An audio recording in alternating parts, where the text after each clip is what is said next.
first video of 2022 that I'm filming. Let's go. Hey guys, my name is Victoria, welcome back to my channel. Today I'm filming my December wrap-up. I will tell you about all the books that I read in December. I think I read 8. Most of them were pretty small books, but it doesn't really matter. December was a busy month. I took a 1-week break from YouTube because I uploaded 5 videos in the course of 6 days. If you aren't caught up with all of my latest videos, then you can watch them maybe after this video if we want to binge something. I already said this in my latest vlog. The first thing I want to do, because right now it's January the 2nd, 2022, it's the first video I'm filming in this chair. I want to thank you guys for over 800 subscribers. It's absolutely insane for me that we're so close to 1,000 now. Last year at this time, I didn't even reach 200 subscribers, which is still a big number. Just imagine 200 people in a room, and now they're almost 850, which is insane. I know that nowadays with TikTok and all these people going viral, we have this feeling, and I do too, that growth needs to be fast and growth needs to be easy, and especially on YouTube it just isn't. It was a lot of work getting here, and I can't wait for this year. I can't wait to give you guys content, and yeah, I hope you are excited too. Okay, I think I talked enough about this. Let's get into the first chair video. I'm just going to call this chair video of 2022. As I said, I read 8 books in December, and the first book I read was a Shakespeare play. How was it gonna be? I had to read it for class. Hamlet by William Shakespeare. I think everyone kind of knows this play. It's a tragedy, it's a revenge play. It's set in Denmark. It was first published in 1603, and in this play, Hamlet mourns his father, and everyone is pretty upset with him about mourning his father, and then eventually, in the course of the play, his father appears to him in the form of a ghost and tells him, "Revenge my death because my brother killed me to become king." Anybody else reminded of The Lion King? You'd be right, because The Lion King was actually based on Hamlet. And I don't know if this was common knowledge, but I recently watched the movie with my sister, and I was going through Wikipedia and stuff, and it says based on Hamlet by William Shakespeare, and I was like, wait, why didn't I know that? But okay, this play was not my favorite, gotta say, but I watched the play performed on stage while simultaneously reading it, and I really enjoyed it. The actors were amazing. It's a very long play, but just seeing the iconic lines, and every time I watch a Shakespeare play, I feel like I've done so much for my education because now I understand so much more. So yeah, I really did like this. By the way, is this annoying? Is the lighting annoying? I know that this looks ugly, and I have other blinds, and I do plan on finally putting them onto my windows this year. Just didn't have the time yet. Anyway, so yeah, I gave this, what did I give this? I would say 3.5 stars. Yeah, why not? Why not? I'm gonna give it 3.5 stars. I just love diving into Shakespeare's world, and especially with our accompanying class that we then have a day after. It's so interesting. It's one of my favorite classes, and yeah, we talk a lot about the contemporary issues that Shakespeare is presenting in his plays. It's really interesting.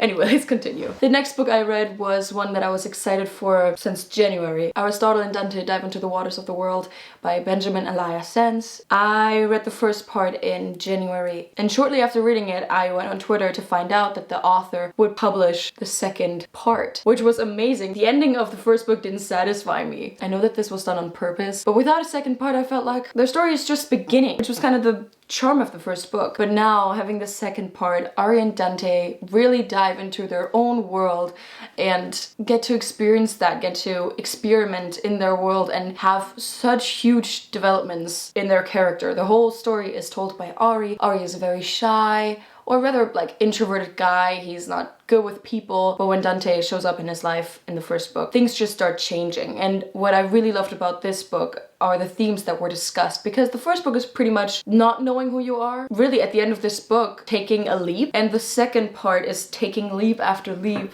and discovering new stuff about yourself. The characters discover new stuff about themselves. And it's so nice to read about them going through their first relationship, their first fights, their first intimate moments. It's just really nice to read about their experience. And what I loved most was the aspect of friendship in this book. I really loved this. I gave this 4.75 stars. And yeah, I read this in the course of a week. I couldn't stop reading it. It was so So nice. The next book I read was Under the Whispering Door by TJ Klune. I feel like I will fall in love with every single new world that TJ Klune creates. I read The House in the Cerulean Sea in May and knew that this book will be coming out later in the year. I finally got my hands on it and finally got to read it, and I'm so happy that I did. This book is about Wallace. He's a very mean guy.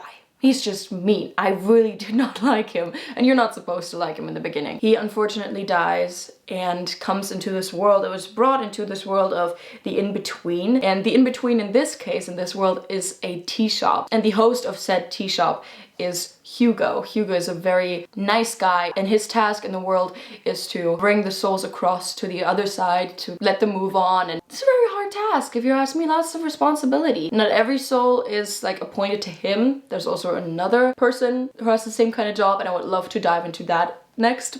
We don't know. Wallace goes through a pretty tough time adjusting to that because there are other people there and he doesn't know them, and he's like very suspicious of them, and he's like, what am I doing here? I can't be dead. This can't be it. I don't want to spoil too much, but let me just say that this world that we dive in with TJ Klune's books is always like being wrapped up in a blanket and you don't want it to stop. Doesn't mean that everything is cozy and nice. The topics discussed in this book were really tough, especially for me, a person who is terrified of death, who is slowly adjusting my view on it. This book really helped. Since reading that book, I find myself getting more and more adjusted to it, which is amazing.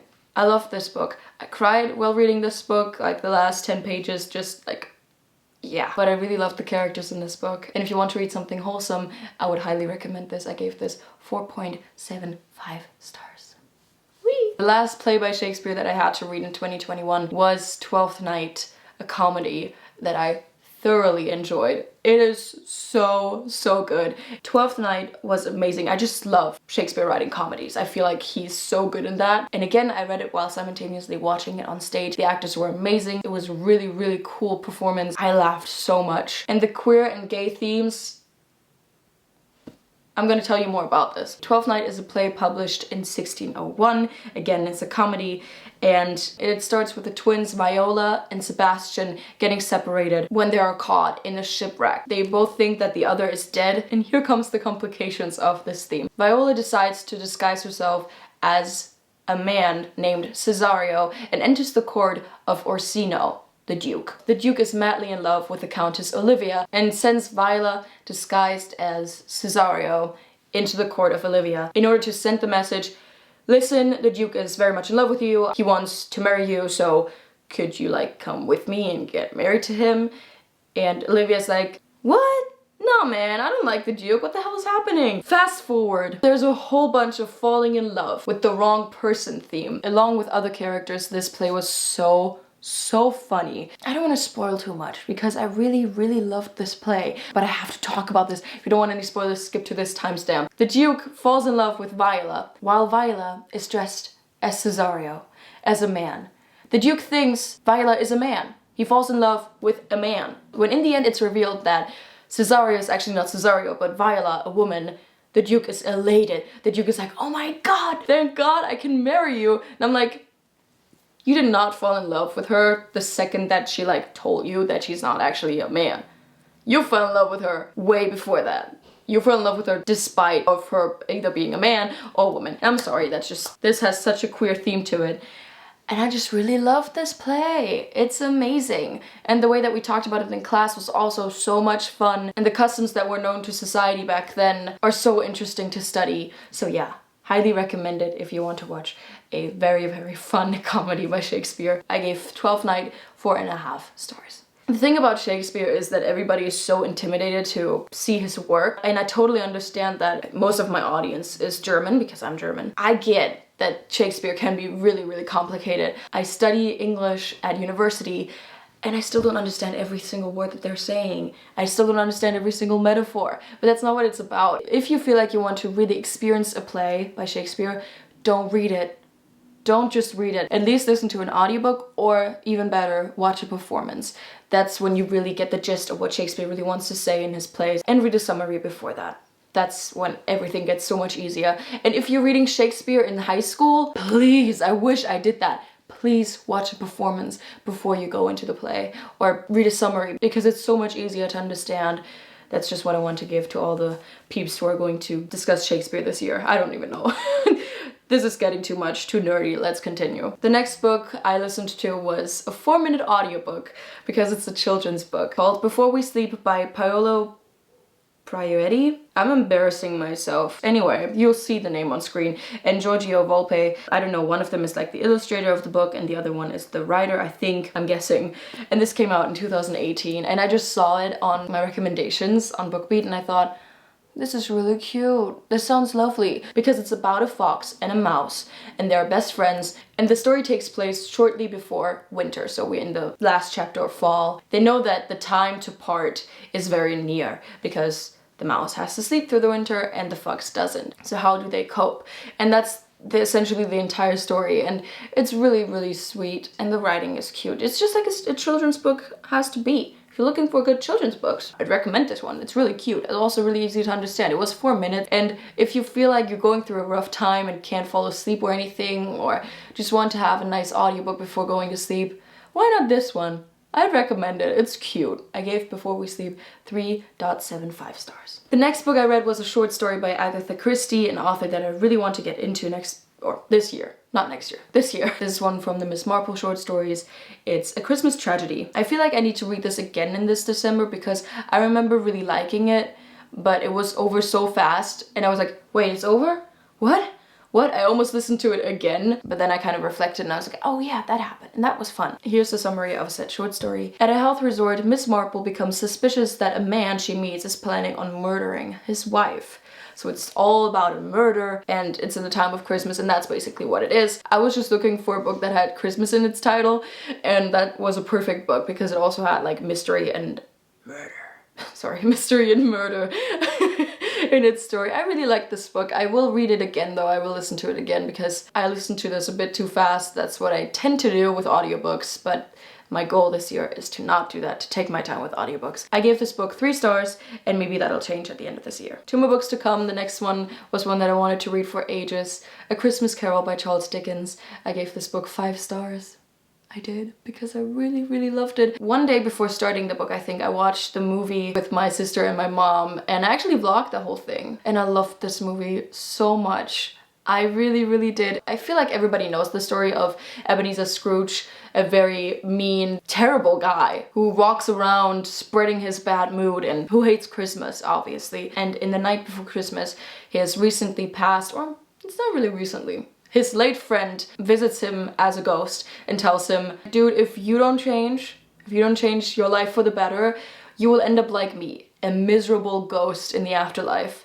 Do you want that? And he goes on to say that 3 ghosts will eventually visit him to lead him on the right path on his own terms. That's all I'm going to say. I feel like everybody is pretty acquainted with the story. I loved this book. I loved the writing. I loved the audiobook. If you want to read this book this year in December, please listen to an audiobook. It was so good. I loved it. And yeah, 5 stars. I can't say anything about it. The last book I read was Around the World in 80 Days by Jules Verne. I wanted to read this because first of all, it's a classic. And second of all, the show was to be aired in a couple of days back then on our TV. I don't know if you heard of it, but with David Tennant. And I listened to the first half before the show aired. And I quickly realized that the show was going to be a bit different than the book, but let's talk about the book first. This book is about Phileas Fogg, who makes a bet with sort of his friends to travel around the entire world in 80 days. And if he can accomplish that, he will get £20,000. And if he can't, the others will. I gotta say, the first 2 chapters were really slow. I also listened to this while reading it. But when they begin their journey, because Phileas Fogg is not alone, he has his servant Jean Passepartout with him, I was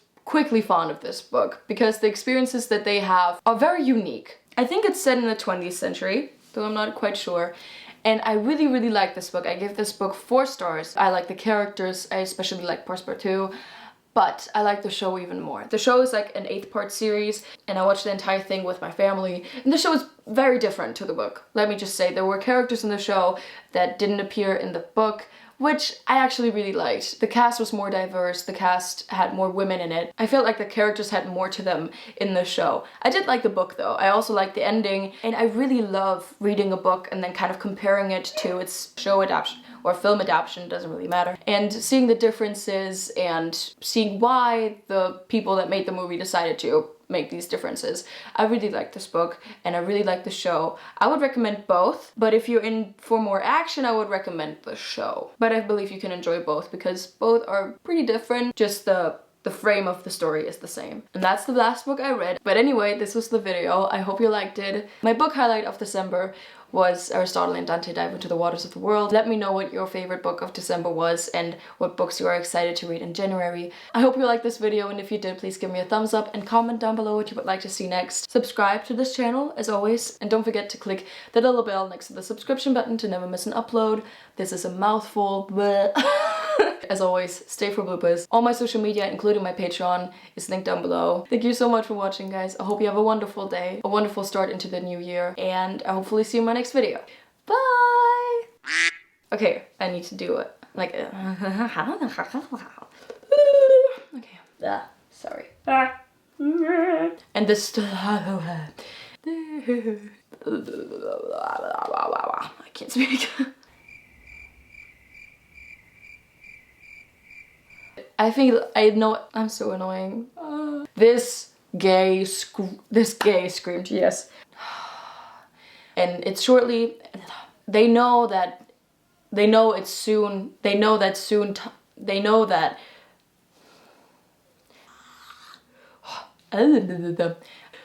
Thanks. I will read you the summary real quick. Maybe we got lost in translation. So annoyed by myself. Wow. Anyway, okay, I think that's it. That's enough.